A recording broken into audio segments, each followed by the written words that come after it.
Hi. Janet and I would now like to give you an example of what a phonemic awareness activity looks like in an Orton-Gillingham lesson. Phonemic awareness is the ability to be able to hear and manipulate sounds in a language.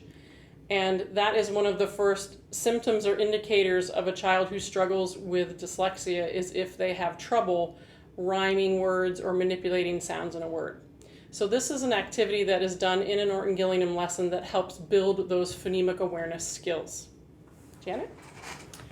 And you'll notice too, unlike the other drills that we were doing, so for phonemic awareness, the student is not looking at anything that is printed because, as Cindy mentioned, it's all about the ability to manipulate the sound.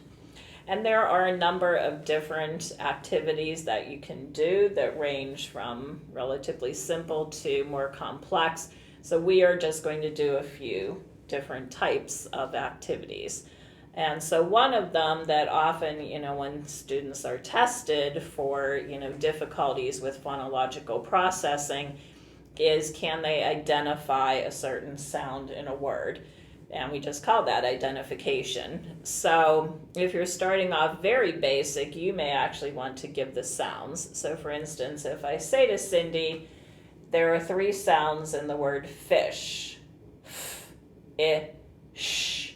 What's the last sound you hear in the word fish? Shh. Very good. And you'll notice it's really important to say sounds because there are 4 letters in fish and we don't want them focusing on what they think they're seeing in their mind. We truly want them focusing on the sounds.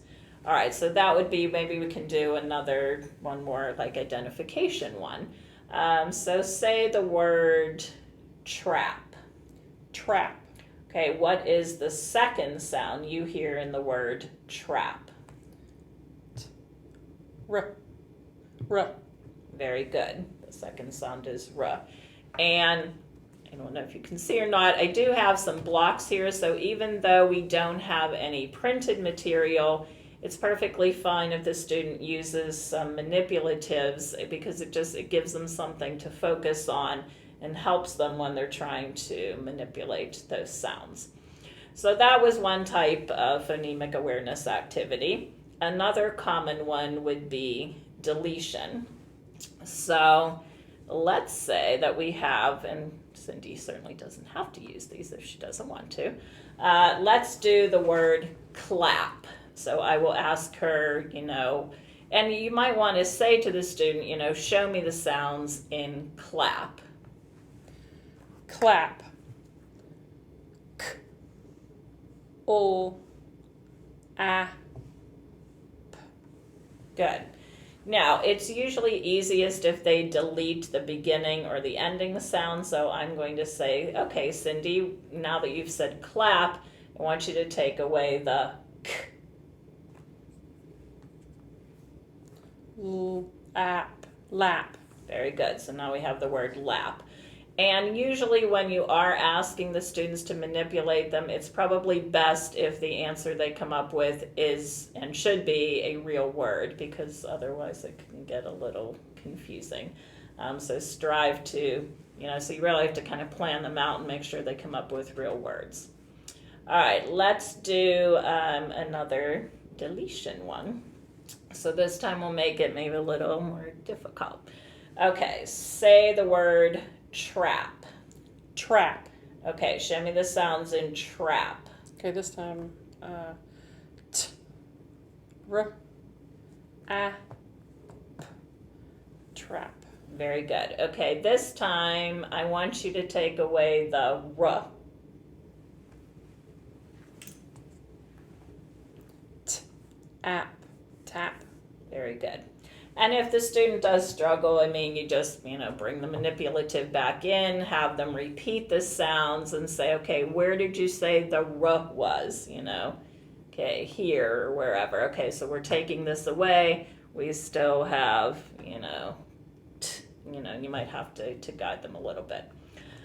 Okay, so we've done the identification activity, we've done deletion. And then the third one that we're going to do is substitution. of a sound. So let's just go with trap again, although I'll put these for my blend here. Okay, so say the word trap. Trap. And show me the sounds in trap. Do you want me to build it this way? Sure. I'll build it this way as if you're the student now. T-r-ap. Trap. Good. Okay, so this time I want you to change the ah to I. To I. Trip. Trip. Trip. Very good. All right, should we do one more? Or Mhm. sure, good. All right. Well, I was gonna say you could give me one too. How about if we do? Show me the sounds in pick. Pick. Again, I'm spelling towards you. P-I-K. Right, and we don't need Pick. that third one. Very good. Okay, this time I want you to change the k to ch. Say that one more time, please. I want you to change the k in pick to ch. K to ch. Pitch. Pitch. Pitch. Very good. All right, so that's a few examples of phonemic awareness.